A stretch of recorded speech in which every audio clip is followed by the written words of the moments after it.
Apa hukum sholat qobliyah subuh setelah terdengar iqamah sholat subuh? Kita memahami bahwa qobliyah subuh memiliki keistimewaan yang besar, sebagaimana disebutkan dalam hadis yang sahih, rakaatul fajri khairum minad dunya wa ma fiha.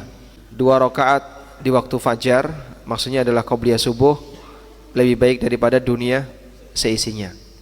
Dan karena hadis ini, para ulama sangat menekankan agar kaum muslimin menjaga qobliyah subuh, bahkan sampai pun ketika sudah masuk iqamah.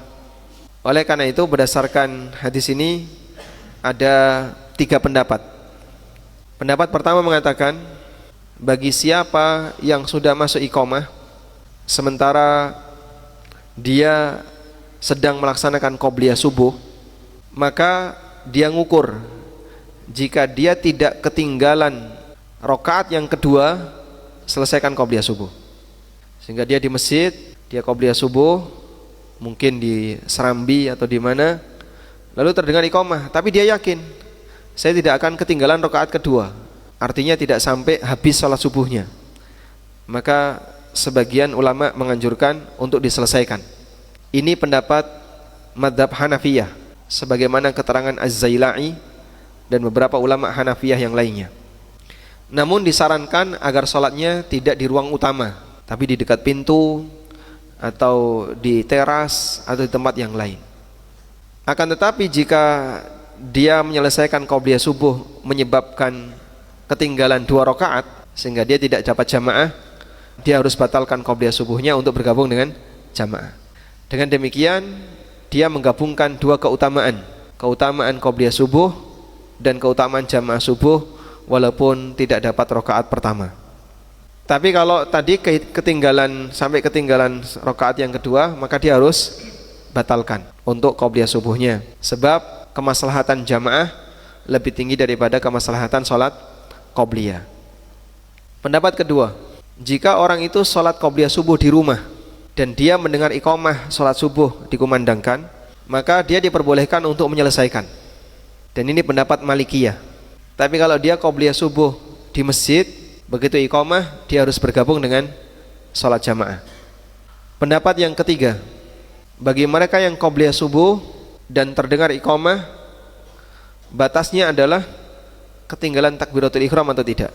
Kalau misalnya dia sudah di rakaat kedua qobliyah subuh sehingga tinggal tasyahud akhir atau tinggal sujud kemudian tasyahud akhir, dan dia masih nyanda untuk menyelesaikan tanpa ketinggalan takbiratul ihram imam, silakan diselesaikan.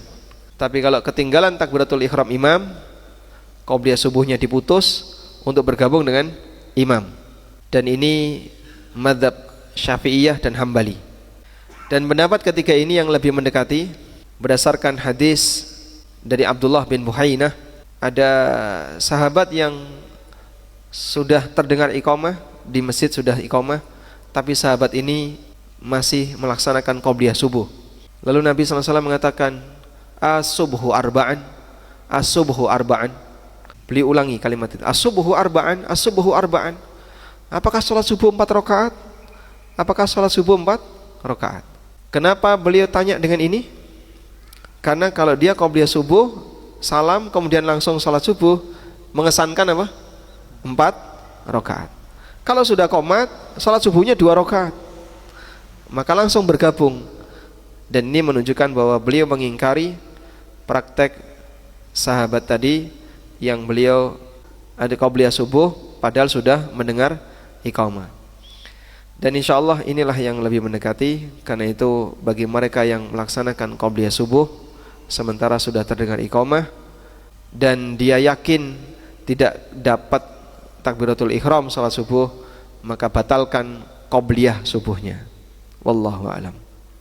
Haji Furoda bareng Ustadz Amin Nurbait hanya $18.000. Hubungi 0812 9090 4331.